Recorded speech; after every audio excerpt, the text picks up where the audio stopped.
Hey y'all, it's Dr. Know-It-All. I am with Dr. Scott Walter again. You are back on the East Coast in Florida, just a few Mhm. miles from your home, but we're going to talk about cybercab, the We Robot event, how we think that Tesla is possibly training the cybercab because of the differences between it and every other Tesla vehicle. But first, I want to start with Hurricane Helene news from you, Scott. I know things have been a little difficult, so yeah, tell us what's been going on and why you're at a hotel instead of at your house.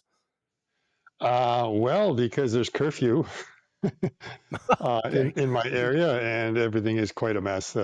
Um, the only thing that's remaining to come on, I think, is the internet. There is water, but the boil advisory and the electricity came on, I think, the day before yesterday, and it's quite a mess. So today was the first day I got to go in there, and you're kind of advised it's almost better to have a clean room to come back to. And I mean, you can't Yeah, even use the showers because even the sanitation system's not working. So you have right. water, but they don't want you using it. Yeah. So Helene messed things up, and as far as like my experiences of the hurricane, well, I wasn't here. Yeah. I had a trip already pre-planned. So Right. when I was literally, interviewing Brett Adcock, my house was going Right. underwater. Right. So uh, yeah. So, but Wow. the thing is that the living space is fine. The garage is a mess. That's about it. There's a lot of things to clean up. Nothing compared to what people in North Yeah. Carolina are going through. Yeah. So, Yeah. yeah, I'll be fine. Everything else around here, it's just more of like a terrible inconvenience right now compared to again what it's happening a little bit further north. Right. Took everyone by surprise, of course. Yeah. Yeah. It was very, and I feel like we got super lucky too because we were directly in the path, but somehow it just wasn't that bad. We The did lose thing a is, lot of we trees and weren't stuff around. really in the path either. I mean, that's Yeah. the whole thing is kind of strange. Is that it should have been far enough offshore, but Right. the West Coast it just got a huge storm surge. So it wasn't a rain event and it wasn't a wind event. Yeah. I, Yeah. I I think the maximum gust I had was about 60, was sustained Right. about 20 to 30. And like there was literally like you're looking around, it's like, where's the wind damage? Like a couple Right. of palm fronds came down and stuff like that. Nothing Right. there. As far as it being a rain event, actually it would have been nice if we had a good rain event after. It might have washed away like a lot of the mud and Yeah. everything else and got the salt off. But instead, like the seas just rose 5 to 7 feet and then Right. this slowly came down. And it was just a matter of hours, so it wasn't long. I mean, it was enough to get everything wet and everything to Right. come back down. And that was it. And then I was expecting, because we're going to be in that long tail of the coma that's made, Right. literally all the water that the storm is made up of was just passing over our house, but not coming down. So the entire Yeah. event, we get Yeah. maybe an inch of rain, and um, the one gust was enough to blow my weather station over. So I have to look at the engineering on that one and try to figure out how you're supposed to survive that. But I know that the rainfall events were not very big because Right. Starlink stayed up the whole time. I mean, Wow. just the whole thing, Wow. which maybe wasn't a good thing because I'm sitting there and looking at my ring cameras going, no, Yeah, exactly. watching it kind of go up. It would almost better not to have been able to sort of. So my experience was, from the opposite coast.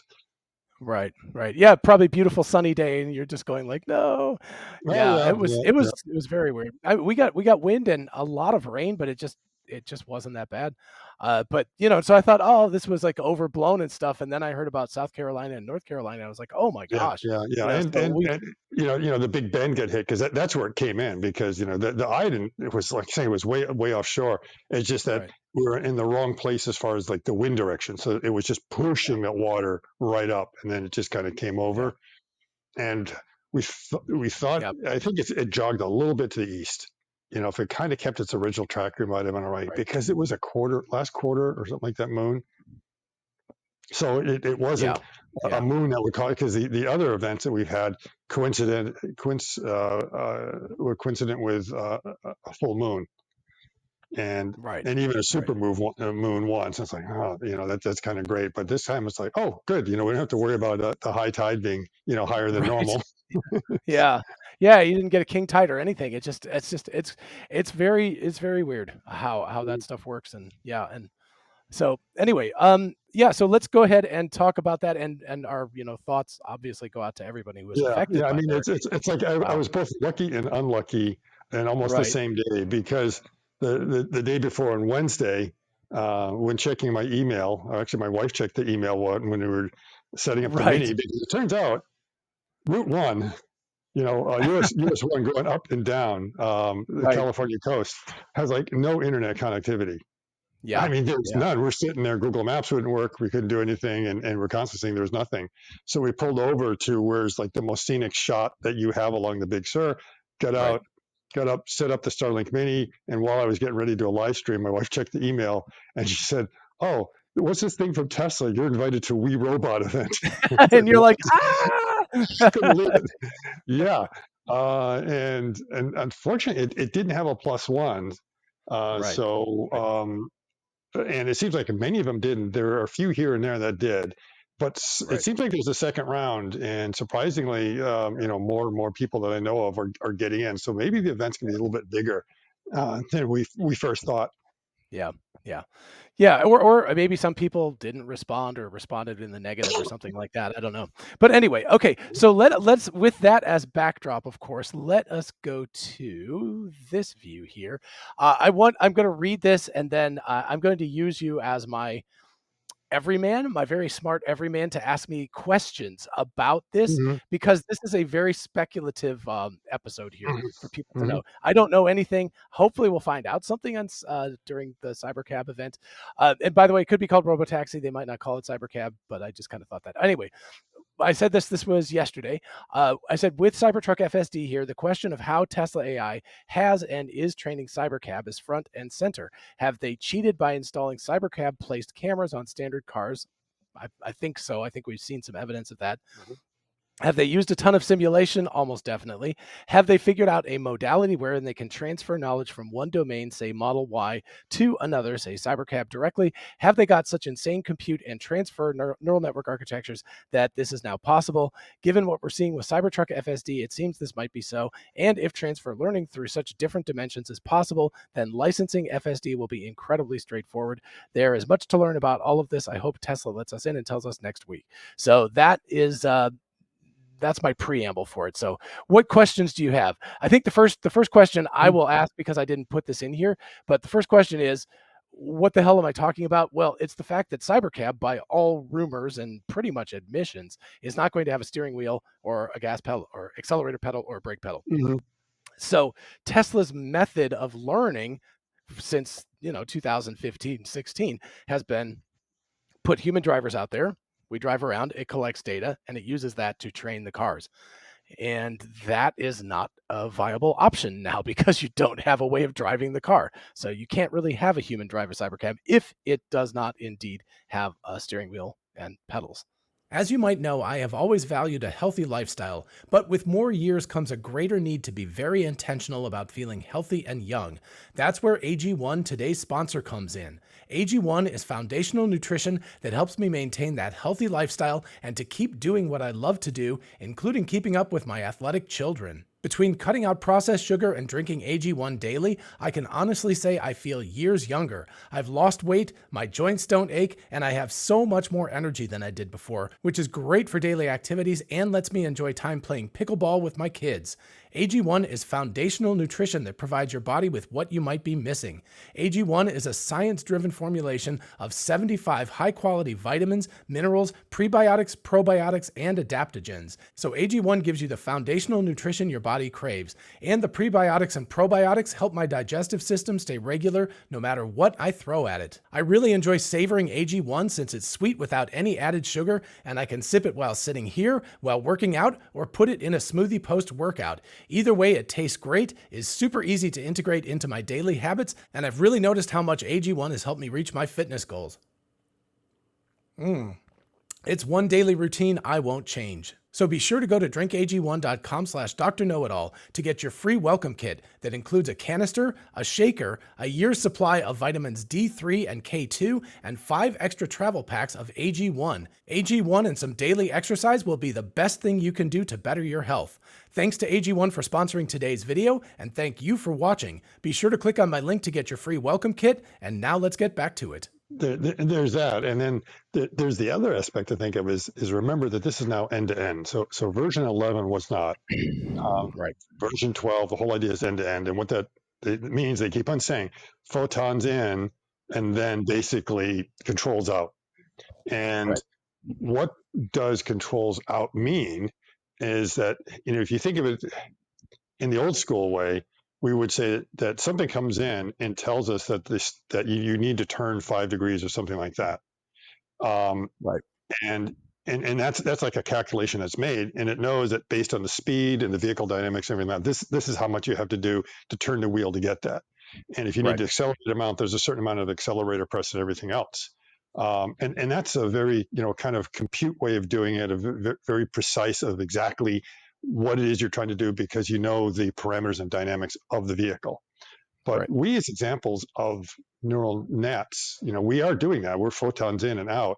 I don't think that I have to turn the steering wheel 4 or 5 degrees, or I want the car to go this much. No. No. It's just that I've got this intuitive sense that I do this with the wheel, and it kind of gets me what I want, even if it's a different car, which is interesting, right? Yeah. Because not all Yeah. cars are different, but we very quickly can kind of adapt, and, Right. and maybe that's part of the key. But to me, it always seems like when you go end to end, as soon as you change the vehicle architecture, then it seems like your whole end to end is going to fall apart, Right. because whatever Right. the outputs are that you're producing, this all seems a problem with humanoid robots that everyone's considering. So, well, wait a minute, what if you change the model? It means like you almost have to train it all over again. Right. Yeah. Yeah. Transfer learning is a big thing. So, and this is something, again, wow, gosh, it was last year about the time that the Cybertruck delivery event was happening, and I got into an argument with people on X, and I was going to bet them a lot of money, but then I decided that was a bad idea, just betting anyway. But I said I was very very convinced that Cybertruck would not have. They were like, it's going to have full self driving on day one. They'll just take the neural networks weights out of the Model Y or Model X and stick them in there. And I was like, absolutely not. Different dimensions, You totally can't, different vehicle. because Yeah. the output is different. Now, if it was more Right. like a version 11 architecture, where it's kind of coming out and saying something, which Yeah. you then would go through the vehicle dynamics and then take care of it that way, I could see it. But yeah, as soon as they went to end, I was like, wow, how that's going to work. And Yeah. then Yeah. you start really thinking But about, but is, even you know, but even I mean, it even goes beyond that though. At the input stage, when the cameras are in mhm. that different of a position, I mean, the truck is huge, right? The cameras are in different spots, front, back, sideways, all that stuff. It's not like a human being where human you can sit in a truck and then in a sports car and you're like, cool, I got it. Neural networks are much more brittle than that. They don't just transfer like that. At least Right, right. traditionally, this is a question now. How have we gotten? So it's not just the controls output, but it's also the input, where the cameras are, Yeah, how they all yeah, line yeah, up. All this stuff has to be yeah, adjusted. that too. Yeah. So, but assuming you can somehow take the controls input and map that in a way, you still have the problem of how you didn't do the mapping in the back end for the controls. So we're not even Right. getting to the fact that well, wait a minute, they're getting no human drivers here. So if they're doing everything in simulation, and maybe uh, take, yeah, I mean, mapping some sort of dynamic model of it over the data that they're capturing with the fleet, and Right. then somehow doing that, Yeah. it's a conundrum. And again, let's kind of back it up on what's going to be happening. So I want you to imagine this: that you're driving down the road, and you don't even know what your speed is, and suddenly a light turns. Right. And then what I want you to do is, like, okay, you're driving down the road. You're not allowed to look at the speedometer or anything like that, but you need to kind of guess how fast you're going. At the same time, you need to figure out what the distance is to the stop line, and then Right. based on your speed in that, now calculate what is the required brake force or G force that you would need to be able to slow down exactly there. Okay, now anyone who's taken a physics or calculus course will be able to sit there and say, well yeah, if you tell me the initial conditions of how fast I'm going Right. and the distance to it, I can tell you that. But the thing is Right. like, I'm not telling you that, okay? Yeah. But somehow we're Exactly. able to do that. When the light turns, even if we don't know how fast we're going, we already know how much pedal force to put on there to be able to go ahead and do that. So right now, a Right. lot Right. of self-driving vehicles are probably doing that. They're able to actually calculate and judge the distance somehow. So they're able to do that. They know their Mhm. speed, they know everything else, and they could say, this is what I need to be able to slow down. Yet we're able to do it, and we do it just because we have so much experience. So I would say all of us are Right. pretty good at being able to make the judgment on when to do it. And of course, if you asked anyone, it's like, how fast do you think they're going? They're going to be wrong by a lot. Right. If you ask Right. them to tell the distance, they'll say, I have no idea. I mean, that's just a funny number. But I know when Right. I kind of sense this, that this is the amount of brake pressure I need to come to the stop and come to it where I don't spill my coffee or something like that. Yeah. And so Yeah. we can do that from like 0 to 70 pretty well. All right. Right. Because we're trained on that. Now you would think that once you know the calculation, it's a linear problem, right? So Yeah. if you know how to do it for 60 and for 70, you should know how to do it for 80 and 90 and 100, 120. Okay. Right. Yeah, if you calculate it out.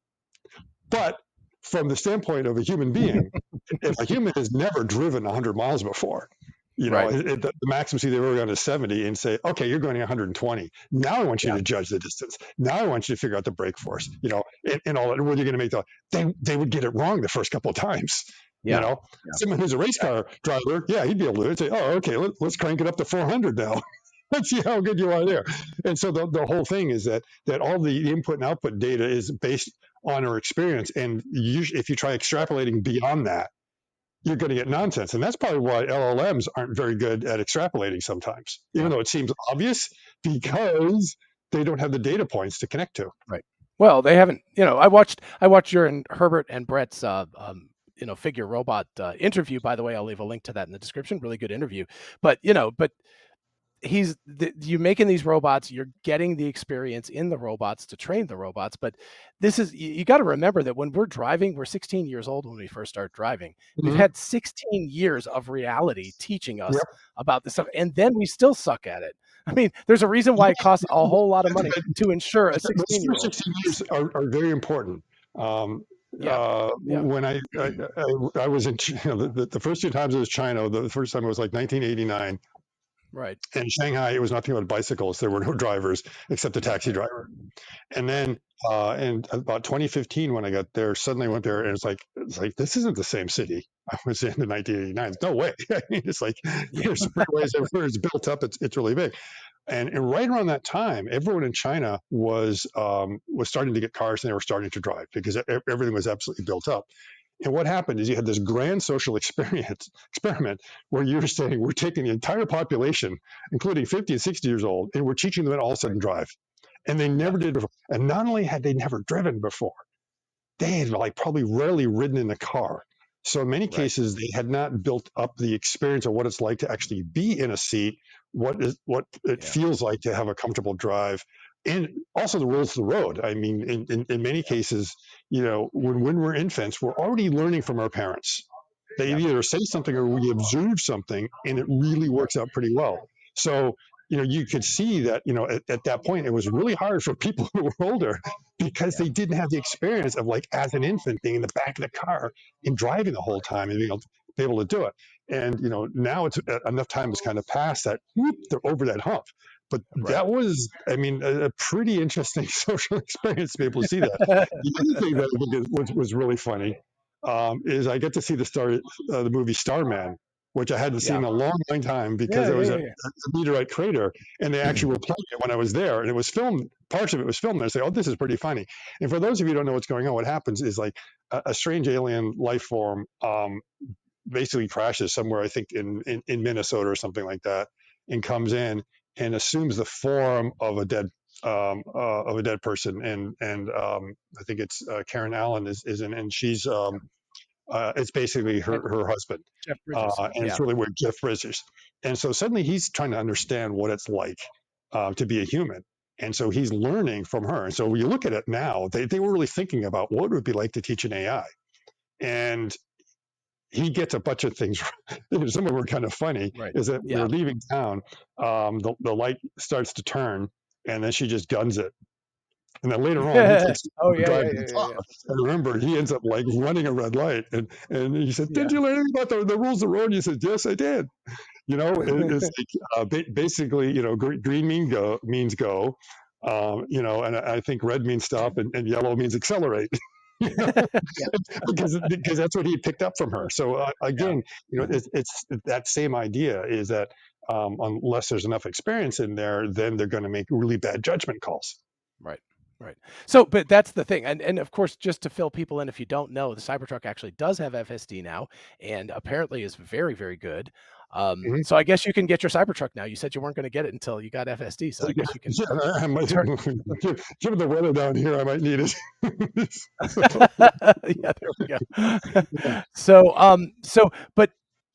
But so anyway, the deal is the reason why I was very confident in predicting the Cybertruck would not get full self-driving immediately was that they would have to retrain the network, not start from scratch, but just take the same network they had and retrain it, fine tune it for the Cybertruck, and that needed a lot of Cybertrucks on the road and them driving for many months and collecting the data, which is what they did, and so then they were able to do this. Cybercab fundamentally different because you don't have that. First of all, they have probably had some stealth versions of it out there with cameras placed in the right place to gather some data, and I'm sure a lot of simulation has been done in the computer. But as I'm sure if you talk to Brett about simulation at all, it gets you so far. It'll get you part of the way, but it's not going to get you all the way to the robot picking up the cup and handing it to you or something like that. You right. have to do some reality Yeah. training, and Well, and well, and that's something that yeah. Tesla has not been able to do with the Cybercab, as far as we know. So They, yeah, unless they have some sort of joystick control or something like that. Some, maybe, yeah. yeah, there may But be something like okay, that. Yeah, right. Well, so a game console that you will use. Yep. this is my theory is that what they have is a transfer learning modality that they Hmm. figured out how to do. Essentially, I'm thinking matrix multiplication in my head, but done through neural networks. That it says, here's the shape of a Tesla Model Y. Here's the shape of a Cybercab. And also, by the way, here's the Cybertruck with its very, very different steering, because it's going to be steered by wire. It has to be, because you can't have mechanical linkages because there's literally no steering wheel. So it's going to be a Cybertruck steering wheel. So you needed the Cybertruck information about how wheels turn when you have a steer by Right. wire as opposed to mechanical steering. So that's number one. Number two, you need some sort of transformation between a larger car or a different shaped car and the Cybercab, That's and the where their vehicle cameras are dynamics you're placed. going to need. And then number Exactly. three, you have to have, yeah, you need to have massive, massive compute power. And guess what Tesla's been working on is massive compute power to be able to do that retraining and fine tuning. Yeah. Yeah, and that transformation is really So, strange, and that's what I'm trying to think about it in the simulation. Now they do have the benefit of all the video data from threes and Ys and S's and X's on how humans mhm, typically drive certain situations, and they right. know what the output is. Yeah. And now you're saying that, okay, in order for the cyber cab to do the same thing, this is the output it needs to do. So maybe Right. you kind of train it on that, because through the different vehicle dynamics, you can say, well, okay, it's sort of like this, but different. Yeah. uh, Yeah. That's so kind of it. maybe they're able to do that. I mean, because there is going to be, you're either going to turn left or turn right. And the question is how hard you're going to be doing that. Right. And what is the input you need to do to get something that matches what the Model 3 would be doing for the cyber cab, which might be Mhm, like we know, a different output completely. Same with right. braking and acceleration. So maybe there is something like that. So you can go back and tell it like, no, the input is wrong. You need to adjust it to this, Right. or the Right. output rather. The Yeah. output that you're using is completely wrong for that scenario. Right. It's a good question. I mean, it's and Yeah. again, yeah, I wondered how they were going to do it for the Cybertruck, like you Well, said. yeah. And we can take, I'll give you a personal anecdotal version of transfer learning. We have the Tesla Model Y and the Model 3. Model 3 is a single motor Model 3. The Model Y is a dual motor, bigger car. I, Mhm. regen braking specifically, you talked about this. You see the light turn red, you take your foot off the accelerator, you feather it, you get it to the right amount. Very different from the two cars because one has two motors and one has one. So the regen is much different. So I have to transfer. I have to, and it doesn't transfer perfectly. I have to drive in the Model 3 for a little while before I get back to like, oh yeah, right, right. I have to do it this way as opposed Hmm. to the other way. So there's like that context switching. But in my brain, somewhere up to here in the neural network is the capability of going back and forth between these Doing two. that. I had to Right. learn each one of them. Yeah. So. Well, Yeah. a lot of it is just because we have the feedback that we're doing it. That's why we don't say you need to turn the Yep. wheel 30 degrees. It's like I need to make this turn, Right. and I keep turning the wheel until it feels like it's going the trajectory that I want it to. And if it's not, Right. because we're just Right. PID controller, that's really what's going on. Is Yeah. you're putting in an Well, input, no, and that's you're not getting the input you want. And we know the input depends upon speed. And with a Cybertruck, people pick that up pretty quickly because remember the steering is very different depending upon the speed that you're yeah. going, Yeah. which is Yeah. normal, but it's even more that when you're going Right. very, very slow and then suddenly the rear wheels kick in, that Yeah. it's a much tighter turn. And Right. people picked it up like that. Yeah. And in fact, get frustrated when they go back to other cars because they said it feels, Yeah. awkward to Yeah. have to turn the wheel so much. Oh so yeah. so I mean, yeah, but all of these things are really interesting hurdles that are there in front of Tesla, because if they'd been willing to put out a bunch of these things with drivers in them for the past 6 months and have them drive it around, then it wouldn't have been quite so much of a big reveal, and it also would have been but they would have been able to collect real world data. But they opted not to do that, which means they have a very interesting conundrum. And I'm assuming, I don't know, what are your thoughts? You said you think there's going to be 100 of these things Well, in Burbank. I- So that's what I'm wondering. I think the roads need to be crowded. yeah. So part of it is they do want to be able to control the cityscape that they have, which is Warner Brothers, Right. Right. and you want it to feel kind of busy and bustling because Right. you can't say, oh, the Cybertruck runs or Cybercab works perfectly when there's no one else on the street. Yeah, on a straight line street from 2 points. It's like, it's Yes. great. So yeah. And do we, it seems like maybe there's a larger number of people coming. That they did say it's very limited, but Yeah. there's going to be enough people there that they're all going to want to ride it. Now, is this going to be like the Cybertruck reveal where there was one Cybertruck and everyone got to Yeah. like do a really quick little ride with it, and then the next one stand in Right. line and wait and wait and wait. Now, obviously, everyone's going to want to get into Cybercab, and if there's one, it's going to be really disappointing. What it should be is that we're able to go around the studio and just like go take me from Right. here to here, and then very quickly be able to pick up another one and go somewhere else. And at the same time, Right. it would be nice to have the full future, which might be where the Wii robot comes from, and that you will have Yeah. threes and Ys driving around, maybe with Right. a driver in there, just Yeah. but with full self driving on there, so you end Yeah. up seeing what it's like, or maybe they decide to turn some of those into cyber cabs as well. Or let's Yeah. say not cyber cabs, Yeah. robotaxi. So that's the Right. robotaxi fleet, where the cyber cab is a specific version of the Right. robotaxi. So I think there Right. has to be a lot, and so how many of them? The thing is like, could they ramp up and actually build 100, and they're still in the prototyping phase? Yeah. So it's going to be somewhere between 5 and 100, Yeah. right? We just don't quite know what that magic number is. So if it's less Right. than 5, it's going to be kind of disappointing, and I Yeah. think it has to be a bit greater than that. Yeah. Yeah. But the other Yeah. question is, what do you think it's going to look like?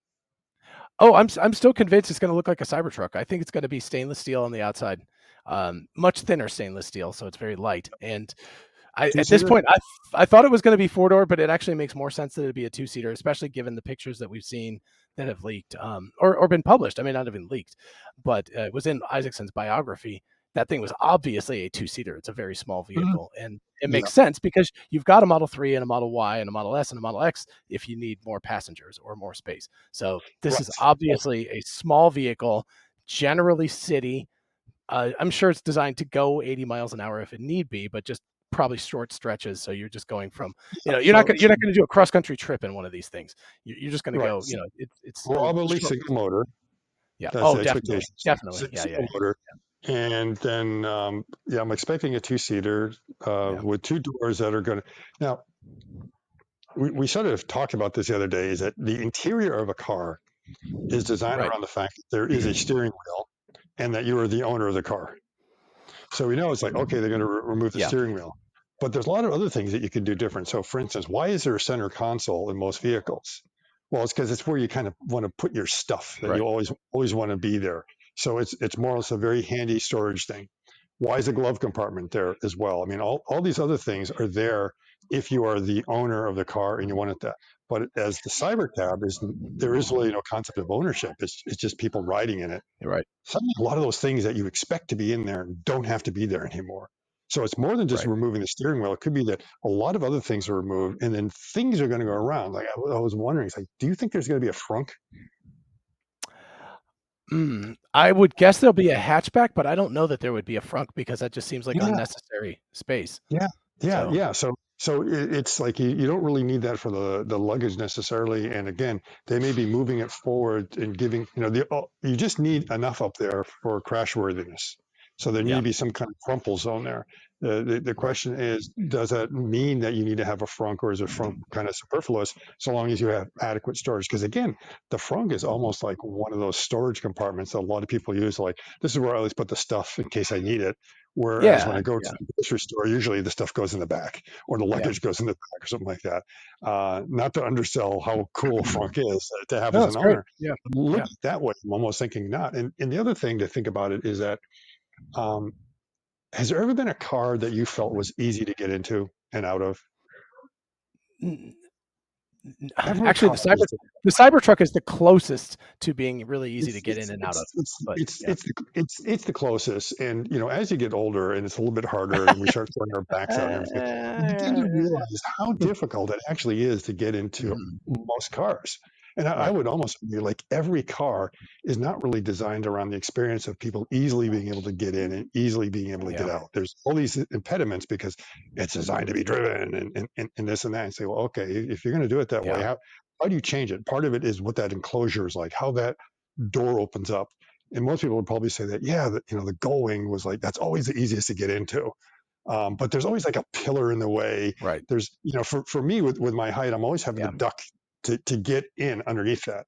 And when I've strained my back, it just like reminded me is how difficult it is. And then I have to literally, egress Right. into this thing almost like going into a mercury capsule. It's just extremely difficult. So I think that's one of Right. those things that they would think is like, okay, how do we improve that experience? How do we make sure that the doors Yeah. easily open in a crowded space so we don't Mhm. coming out and hitting another car or something like that. So those Yeah. are some of the things I would be looking for is what's that like? Is it going to be the easiest I've ever had to be able to get into a car? Because my first experience with the Lucid was that it's too darn hard for me to get into because I Yeah. banged my head both on the way in and the way out. And when Yeah, I I got think I in, was there with you at the time. It was because very it makes uncomfortable. sense. So Yeah. no, no, that was the second time. The first time was actually at Oh, the right, right, Lucid right, right, shoot. right, right. Yeah, yeah, And that that's was right. a thing that kind of threw me off because I wasn't used to this idea of like exotic cars, which the Lucid Right. is kind of like being very low to the ground. It was so darn low, it was like very difficult to get into. And it's like I Right. realized, oh, it's not designed for someone that's over 6 feet. It's really hard to get into. That's why I have the low drag coefficient. And then you see all these YouTube videos of people with Ferraris and what they have to do to get out. I mean, they Yeah, literally yeah. like knock in the car, they put their hands on the ground, and it's like, well, wait, wait, okay. I guess that's the idea of it. It fits like a glove, so that's why you're kind of going in there. Whereas, like, I don't want it, like my cyber cab to fit like a glove. I want to be one of these things. I go No. in, and even though I've never been in it before, I don't want to bump my head. And if I Yeah. can do it without crouching my back, that would be good. Now, this is the reason why I said um, the current version of Optimus, won't be driving maybe a Cybertruck, Right. but Yeah. won't be getting anything else because it doesn't have the actual articulation that it needs in the torso to be able to crouch over to be able to get into a car. And you Right. begin to realize that when you have to get yourself into a car, say, this is going to be pretty hard because Yeah. it's bending down below, the hip joint. I mean, Right. that's really where the articulation. It's so far low and it's just so stiff going up. It's like, oh, try that. I know what it's like to be Yeah. stiff and how hard it is to get in. Right. Yes, I think, but the question is, how do you do that? It's easy to do that with a big car, with a big truck. How do you Mhm. do that with a small, A good enclosure. you know, I that's mean, the problem because, the model. Yeah. yeah, Yeah. yeah, yeah. You come up with Okay. with Yeah. some way that the door opens up that you get rid of that crossbar that you're bumping your head into. Just which is what a Right. Goldwing design Right. takes care of, right? And I don't think it's going to Right. be a Goldwing. I mean, there's been different um, posts out there of what it might look like, of kind of this weird kind of pivoting up. So I have a feeling that's going to be unique. that it'll be very easy to get into. Right. And I think Franz is a, you know, and Elon also, they're both tall guys. Yeah. So Yeah. they're well aware that, you know, if they have to bend their neck or bend their back to get in, they're not going to like it. They're not going to like the Yeah. design. They're going to say, okay, it's Yeah. going to be easy to get into. Right. Right. So probably a little bit bubbly looking then. You give up your super low coefficient of drag because again, it's probably mostly a city car. It it'll be taller. It'll go up and down like more so that you can get in easier. Because you don't want something Yes. like where you're having to like crouch in and like nobody Yeah. wants to do that. You're coming in out of the Absolutely. rain. You call the cab and it's raining and you run outside. You don't Yes. want to be like doing all this stuff trying to I, get I, in. I Yeah. agree. Range is not going to be a big issue because it's going to be so Right. light in the first case. Yeah. And Yeah. when I was at the Cyberfest in Florida, Mhm. Justin and Tesla Tino were both there. Bigger Tesla guys, is Justin, and they were the ones that did the Cybertrek to Arctic. the Yeah. Arctic Yeah. Cybertrek.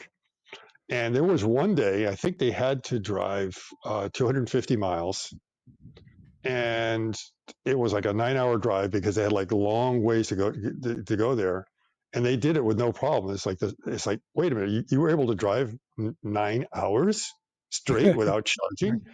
Right. That's remarkable. You know, it's because on the dumpster highway, Right. you slip there. You know, you can't go faster than 30 or 35 Right. Right. Which because is there's why I just so took many that name. potholes and everything else. So that's where you begin to realize that, you know, you can get a lot of range out of these vehicles if you don't want to drive 70, because you've got the drag Right. is the problem. So the amount of drag you get going from 35 to 70, even though you're doubling the speed, is Yeah. four It's times more. quadruple. Yeah. It's quadruple. Yeah. So Yeah. that's why. So if the cybercab is never having to drive 70, you know, rarely doing that because just doing things around the city. Yeah, I mean, it's Yeah. like you don't worry about the Well, coefficient of and then drag. and then the other thing that eats batteries is stomping on the accelerator.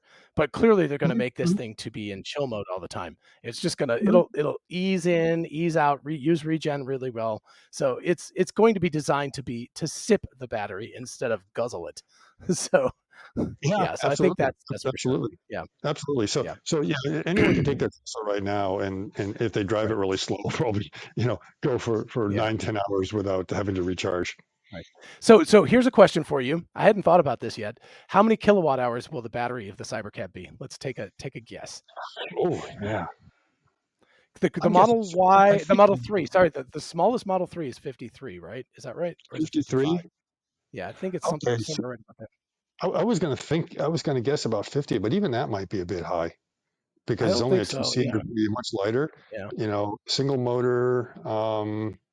You know, maybe somewhere between 40 and maybe I'll go with 45. Okay. I was going to say 35, so I'm going to be You think it's even going to be more. really small? Okay, okay. I mean, it's I will possible. probably be wrong on the low side because Well, they're you're not going to want to it's have to more charge it all range. the time. Yeah, but again, Hmm. you don't want to charge it all the time. You want to be able to run it for a good long time before you have to go charge it. So it might be more, but I was thinking It, 35. yeah, yeah. I think it just depends upon what they think is going to be the longest trip you have to do, Yeah. Yeah. and whether you can actually do that. Right. Um, you know, with a 35. But then again, with a 35, it's much lighter, so maybe you do get the Yeah. range. You Yeah. know, being a two-seater, maybe Right. there's a lot of things that they've been able to do to get more Right. performance out of it. Well, I will tell you one thing that Tesla has access to, even though they don't run Uber, they loaned, leased, whatever. It hurts. Um, a lot of Uber drivers have driven Teslas. So if Tesla is able to know who the Uber drivers are, they'll be able to know how far they go, how fast they go, how many times a day they need to charge, how many kilowatt hours they use. So they'll be able to like they probably have it really dialed in and they're like, okay, this is what we need to be able to do the average fleet. Because again, remember, it does not have to, it only has to solve 80% of the use cases, Hmm, hmm. right? The 20% that it can't Exactly. handle is Model Y, Model S, whatever. Yeah, it can be another car or the Exactly. Cybertruck, I because if you need a truck, you just rent the Cybertruck instead. So yeah, Yeah. yeah, If I need to go long distance, I'm not going to want to do it in the little cyber cab. I might want no, something that's little bit bigger. yeah, But at the same time, maybe yeah, I would because, you know, we don't know what that interior is going to be like. It might be so comfortable. You might be, yeah, yeah, this is much better than right. Model 3. Because I assume, No, but you I know, mean, yeah, recline quite nice. You might want that. But yeah. how much is important is reclining? It's important for like an overnight trip, right? And if you're not envisioning this as really being able to, be that space, Yeah. then you're probably going to limit the amount of reclining that's on there, just for people doing a short nap as opposed to really Yeah. sleeping. Well, and there's probably also NHTSA safety issues. You probably don't want somebody like straight back like this in a crash, because Yeah, that's probably it not could a be that good too. position to be in. So, but again, I think that there will be, when you summon an Uber, you have to say where you're going. And so probably if you're like, hey, I want to go from like, downtown Manhattan to Buffalo, they're going to be like, we're not sending you a cybercab. We're going to send you a Model Y, and Hmm. you'll take that instead. So it will probably self-select based on the expected usage. So this is trips to the airport, trips around town, trips to work, maybe one town to the next or something like that. But I think anything bigger than that, that at least that's in my mind, is that they have already all these other beautiful cars that are out there that are perfect for those use Hmm. cases. Hmm. So Right. yeah. And you remember trying to cover 100% use cases Yeah. is fall. Yeah. You want to really go at the 80% and then Yeah. solve the other 20% by some other means always. Yeah. Yeah, but the brilliant part is that Tesla's basically already solved the other 20%.